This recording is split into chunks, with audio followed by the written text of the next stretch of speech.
la nuit qui précède le moment où on va écouter le shofar, on essaye déjà de commencer à se rentrer les bonnes marchavot dans la tête. Et donc, Am Israël a pris sur lui un minag de faire des simanim pendant le repas. Et on va essayer de voir c'est quoi, c'est quoi ces simanim. La nuit de Rosh Hashanah, c'est vraiment un peu bizarre. Tu peux pas encore faire la mitzvah de la journée. C'est un moment qui est un peu en attente comme ça. C'est-à-dire que tu es déjà dans Rosh Hashanah, mais tu peux pas encore, t'as pas encore les tfilotes de Moussaf qui vont te prendre dans des sphères lointaines.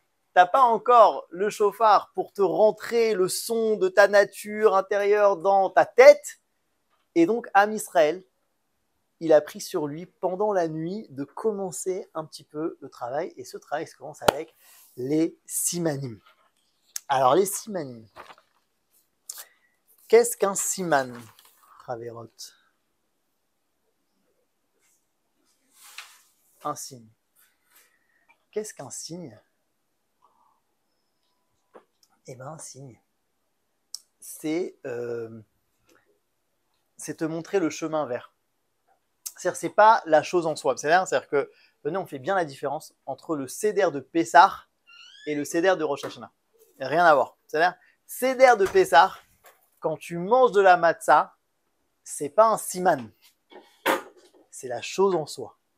C'est-à-dire, quand tu manges de la matzah, c'est une mitzvah que tu comprennes pas, que tu fasses la tfila avant, que tu fasses pas la tfila avant. C'est-à-dire, il y a une mitzvah de manger cette nourriture-là, c'est-à-dire cet aliment-là, le soir de Pessah, c'est une mitzvah. Okay, donc une mitzvah, c'est quoi? Une mitzvah, c'est oui, et c'est un but en soi. Le siman, c'est pas un but en soi. Le siman, il veut juste te diriger vers, un petit peu de la même manière que un signe, tu vois, si je te fais une flèche, c'est un siman. Maintenant, la flèche elle-même, c'est pas le chemin. Elle te dit vers où c'est le chemin.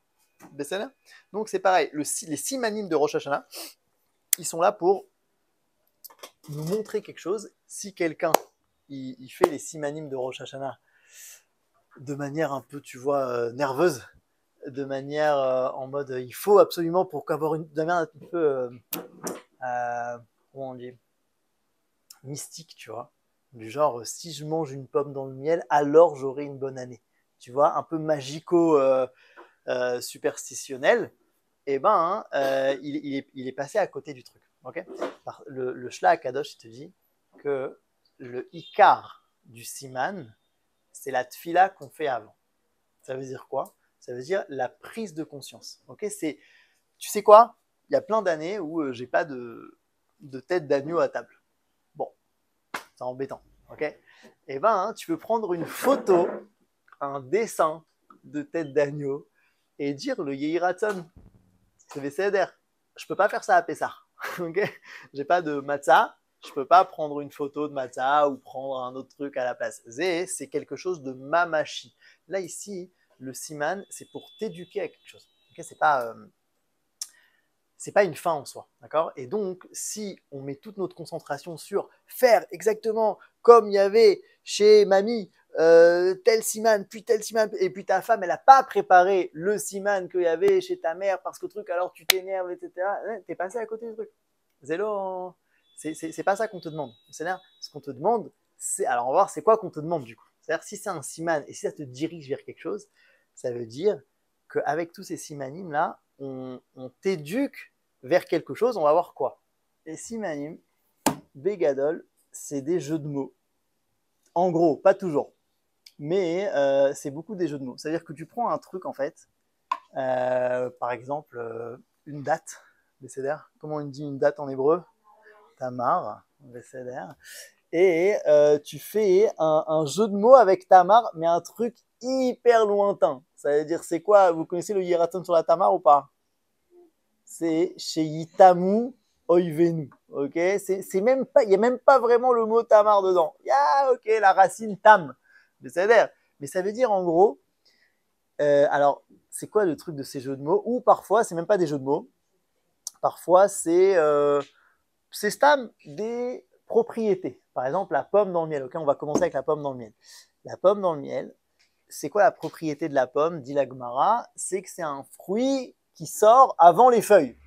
C'est-à-dire, en général, dans les arbres fruitiers, tu as d'abord les feuilles, après les fruits. Et là, c'est l'inverse. Et donc, en fait, ça ressemble à Am Israël qui ont dit Naase Venishma. Mais c'est-à-dire, et donc, quand tu prends la pomme, tu la trempes dans le miel, on va en parler dans 2 secondes, tu vois. Mais en gros, c'est soit des jeux de mots, soit des propriétés que le truc qu'il y a devant toi, il a. En tout cas, qu'est-ce que ça vient faire?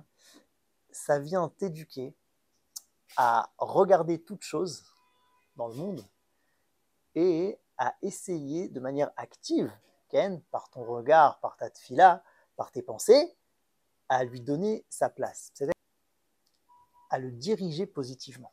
Ça veut dire une date, ça peut être stam une date. Mais toi, non, tu prends cette date, tu te concentres, tu dis, c'est Tamar, Ken, chez Tamu, Oivenu, tu pries, tu le dis, et il te faut quelque chose, il te faut un trigger. Quand même. Le trigger, c'est la date qui, a priori, cette date-là, avant que tu la prennes, elle est parvée, elle est stam. Non, ça veut dire, elle peut aussi bien être mangée par un tzaddik, être mangée par un rachat, elle peut être mangée avec une bracha, sans bracha, elle est pas. Et toi, tu l'as prise et elle va t'aider à diriger ton regard et donc, en fait, à te servir de cette date-là, à lui donner un contexte beaucoup plus général. C'est-à-dire à dire, en vérité, cette date m'éveille à prier pour la fin de mes ennemis, par exemple. Tu as pris une date et tu l'as élevé à quelque chose de beaucoup, beaucoup plus général. C'est ça qu'on va faire pendant le Seder de Rosh Hashanah. Le Seder, ça veut dire qu'on va essayer de tout prendre et de diriger notre regard positivement vers ces choses-là de manière active, de leur donner leur place. Et ça explique un petit peu un truc très fou à Rosh Hashanah, que cette année, on comprend beaucoup mieux que les autres années. C'est pourquoi on parle autant de la disparition de nos ennemis. Les autres années, je disais beaucoup, nos ennemis spirituels. Okay, les ennemis qu'on a à l'intérieur de nous, etc. C'est toujours vrai. Je pense que c'est toujours vrai. Parce que Bémet, que quelque part, les ennemis intérieurs, ils sont plus sérieux que les ennemis extérieurs. En vrai. C'est-à-dire, mais disons que fallait quand même. Aujourd'hui, c'est très, très, très ressenti.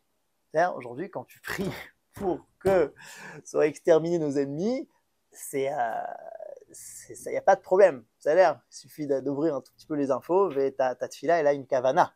Okay, et donc, pourquoi ça explique? Parce qu'en fait, c'est quoi les ennemis? Nos ennemis, soit extérieurs, intérieurs, eh ben, c'est des entités qui dérangent la mamlacha, qui dérangent le royaume d'Hachem, qui n'ont pas leur place. C'est-à-dire que toi, tu essayes de t'élever à la compréhension du projet général du monde, et tu as des gens qui dérangent. Et donc, on va voir maintenant qu'est-ce qu'on fait avec ces gens-là. Il y a 3 étapes, si je fais un spoiler. Première étape, c'est de les affrines, c'est-à-dire de les repérer. Deuxième étape, de prendre le bien qu'il peut y avoir là-bas. Et troisième étape, de les inclure dans quelque chose qui finalement les annule. Besséder, mais on va le voir maintenant en détail. Besséder, des questions? On commence avec la pomme. Gmara, dans Shabbat. Maï dirtiv ketapoar beate ayar vegomer laman yishu Israël tapoar. C'est un pasouk dans Shir Hashirim, je crois, qui compare Israël à une pomme. Et là, Gemara pose la question, mais pourquoi est-ce qu'on compare Israël à une pomme? Et elle répond, Lomar lecha, ma tapoar ze pirio kodem le alav, af Israël igdimu naase le nishma. Okay, c'est ce que je vous ai dit tout à l'heure, c'est-à-dire que de la même manière, et je ne sais pas si c'est vrai au niveau biologique, mais en tout cas la Gemara le rapporte comme ça, de la même manière que la pomme, elle sort avant ses feuilles, c'est-à-dire Israël, ils ont d'abord dit Naase Venishma. C'est quoi la mida qui est mise en valeur ici? C'est la zrizout. C'est-à-dire que la pomme, elle n'attend pas que les feuilles elles sortent, bam, elle sort direct. Et Israël n'attend pas de comprendre la Torah pour dire Narasé. Donc c'est la mida de zerizout. Et le yiratzon qu'on fait sur la pomme, c'est Shetechadesh alenu Shana Tova ou Metuka. Et en fait, c'est pas vraiment Shetechadesh alenu, mais c'est que grâce à notre zrizout, c'est-à-dire, donc c'est quoi la zrizout? C'est l'empressement, et bien que nous, on fasse que cette année, elle soit Tova. Mais c'est-à-dire que ce soit une Shana Tova, c'est-à-dire que c'est un petit peu remettre, c'est être actif là-dedans. C'est-à-dire, et ne pas seulement dire, bon, on va attendre. Non, non, Naase Venishma, on a ça en nous. C'est-à-dire, Am Israël, il a cette mida-là en lui, la mida de la zrizout, quand il est sûr de lui, il dit, c'est bon, on y va, et on comprendra après, au taux d'avar pour Shana. Viens, on essaye de faire de cette année une Shana Tova, ou Metuka. Alors, Metuka, c'est quoi? Metuka, c'est le fait de la tremper dans le dvash. Nachon. Et j'ai entendu un brouche sur le dvash. Pourquoi est-ce que le dvash, c'est matok? Dvash, c'est les initiales de Da'at, Bina et Sechel. C'est dvash. Donc, c'est des synonymes un peu de compréhension. Ken Darat, la connaissance, Bina, le discernement, et Sechel, l'intellect, c'est le même champ lexical de compréhension. Okay, parce qu'en fait, quand tu comprends quelque chose, ça devient beaucoup plus matok. Mais c'est-à-dire, si ça devient plus doux, plus sympathique, ça donne plus envie. Okay, si je te dis, voilà, fais telle et telle action, un peu chelou, du genre, prends 4 espèces et secoue-les dans tous les sens. C'est-à-dire, et que je t'explique pas pourquoi, bon, c'est pas hyper matok. C'est peut-être tov, hein, tov. Et peut-être que je la zrizoute, mais c'est pas matok. C'est pas doux, c'est pas un kiff, tu vois. Mais si maintenant, je comprends pourquoi. Tu vois, Bémet, date, bina, sechel, c'est plein de degrés de compréhension. Alors là, ça peut devenir matok. C'est-à-dire, et donc nous, on veut que ce soit une shana tova ou metuka, parce que ça peut être tov sans être matok. Ça peut. Il y a plein de choses qui sont tov sans être matok. Okay, c'est bien, hein, c'est pas le top. Veut tova ou metuka. Est-ce que ça peut être matok sans être tov? Oui, bien sûr que oui. Par exemple, le coca. C'est quoi le deuxième? Bon, alors attention, chacun ses minagim. Il n'y a pas du tout ici. Ok? Et l'ordre, il a pas. C'est pareil, c'est un minag. Dans quel ordre tu fais les choses? Est-ce qu'on a le droit de rajouter des simanim comme ça, d'inventer des simanim du genre banane, bonne année? Oui, on a le droit. Parce que c'est des simanim. C'est-à-dire, tu n'aurais pas le droit, il y a un issour de rajouter des mitzvot, tu vois. Genre, tu dis, moi, je suis un grand sadique, moi, je mets pas 4 tzitzit, moi, j'en mets 18. C'est-à-dire, eh ben, c'est un issour qui s'appelle Bal Tosif. C'est-à-dire, ne pas rajouter, ok? Mais là, tu peux. Pourquoi tu peux? Parce que c'est pas des mitzvot, c'est une ambiance. Et donc, si toi, maintenant, tu as envie, tu te chauffes, tu as envie de rajouter des trucs, et c'est pour ça que chacun ses minagim, chacun le fait à sa manière. Les Tunisiens, ils vont tout frire, des cédères. Il y en a, ils vont faire un couscous, et ils vont... Mais kitso, chacun, aïkar, que ça éveille en toi des tfilotes, que... Ken. Deuxième, c'est Roubia. Nachon, Roubia, il y a plusieurs minagim sur Roubia. C'est les haricots blancs, les arbot. BCNR, Roubia, Zemilachon, arbé. Alors on veut arbé quoi? Ça pourrait être arbé plein de trucs, tu vois? Et nous, justement, on va éduquer notre Aïn Tova, nos kavanot, à dire non, si c'est arbé, ben c'est arbé, zechouyot, BCNR. Donc on va se servir de ça pour s'éveiller à prier pour avoir beaucoup de srouyot. De quel srouyot on parle? Il y a deux types de srouyot. Sroutavot. Vous l'avez le deuxième? Ouais, ça ressemble. Je vais l'appeler Srout Bani, mais ça ressemble à ce que tu dis. Sroutavot. Abraham, Israël et Yaakov, c'est quoi Sroutavot? C'est le. On a hérité dans notre ADN de choses positives. C'est des srouillottes en fait. C'est-à-dire, et donc quand on prie chez Yirbou Srouillotenu, en fait tu pries pour que les les sroutavot qui soient en toi se multiplient. Parce qu'il y a plein de gens qui sont des descendants de Abraham, Yitzhak et Jacob et que tu ne le vois pas trop. Mais ça veut dire que c'est très très caché chez eux. Et donc là, cette première tfila, c'est chez Yirbouz et Chuyotenu, que ce sroutavot là, il se développe en nous. Mais un peu plus tard, regardez le numéro 7, la Rimon. Regardez le Yeratzon sur la Rimon. Yeratzon ifanecha elokenu vekenu shetarbe zechuyotenu karimon. Donc là, ici, c'est pas un jeu de mots. Ici, c'est parce que l'Agmara dit que dans une Rimon, il y a 613 grains et que donc, on veut qu'on ait des srouillottes comme les 613 grains de la Rimon. Et donc, en fait, c'est quoi les srouillottes des Banim? C'est les mitzvot, en fait, des sénères. Et donc, si on résume, sroutavot, c'est la ségoula, c'est-à-dire la nature intrinsèque que tu n'as pas choisie. Mais qui peut se révéler chez toi, plus ou moins. Ça, c'est le roubia. Et les mitzvot, c'est bechira. C'est-à-dire, sgoula et bechira, c'est un grand sujet. Vous avez déjà peut-être entendu parler, quoi.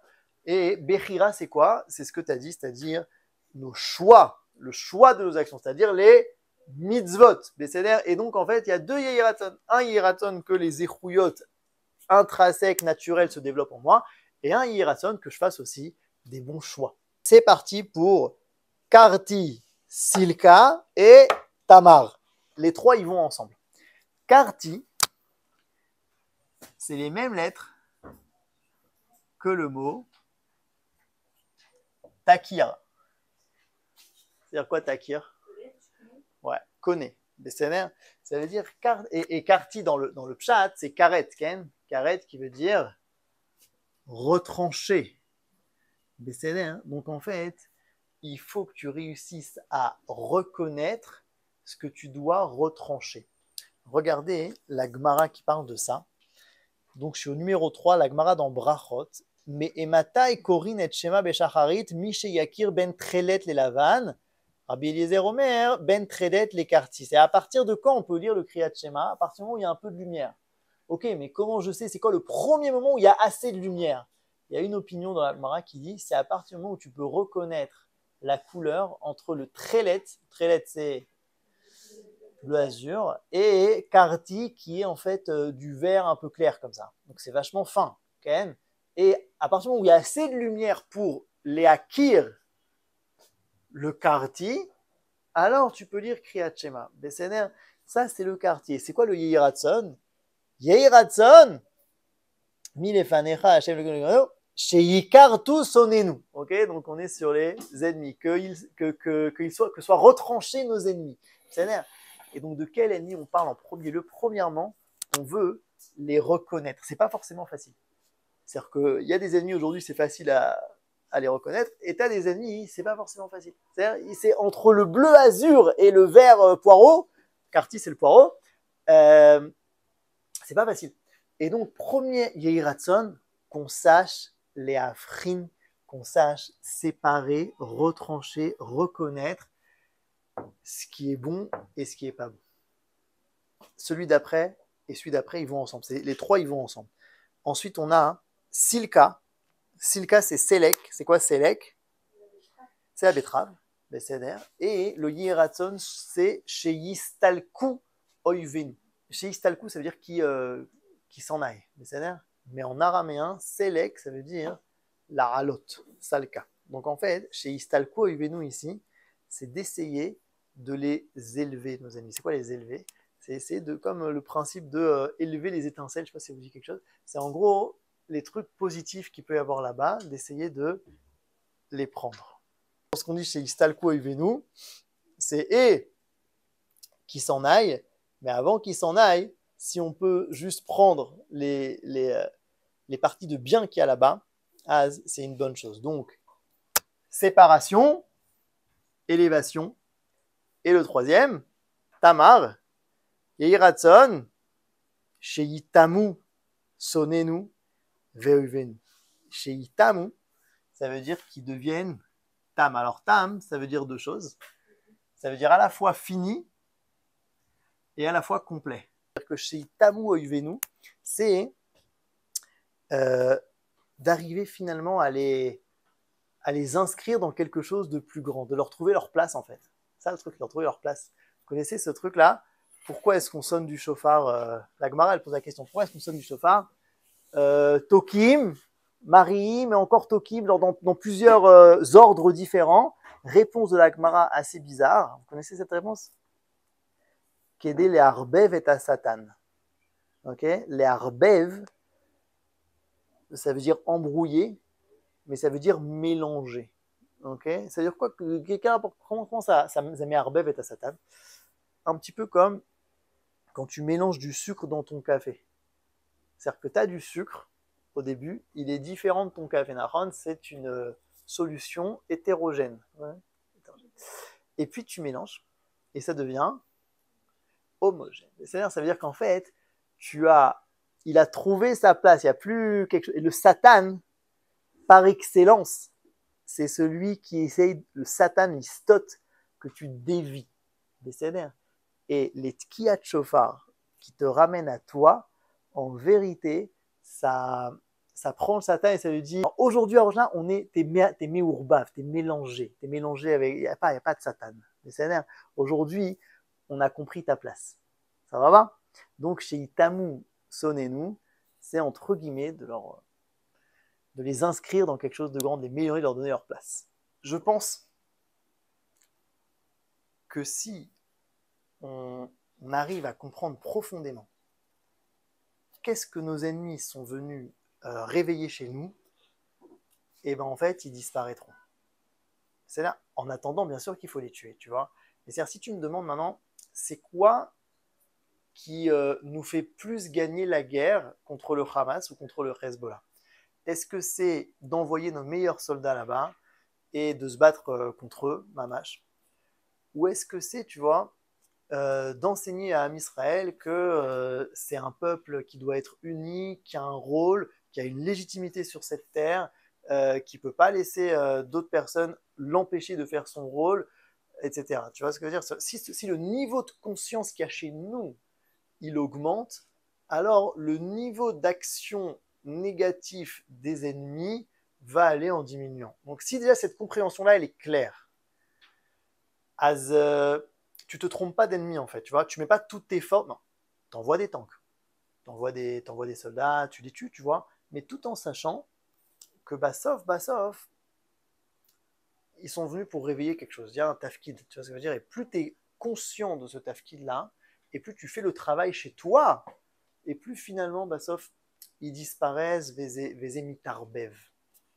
C'est-à-dire, c'est soit la tête du mouton, soit la tête du poisson. Et le hieraton, c'est chénier les roches, vélo et zanav. C'est quoi la différence entre le roche et le zanav? Eh bien, le roche, c'est celui qui décide vers où on va, et la queue, elle suit le mouvement. Est-ce qu'on veut être des meneurs? On veut donner la tonalité du truc, que nous, on essaye que cette année, ce soit une bonne année, ou est-ce qu'on est des suiveurs? Et puis voilà, on va se laisser aller à ce qui se passe.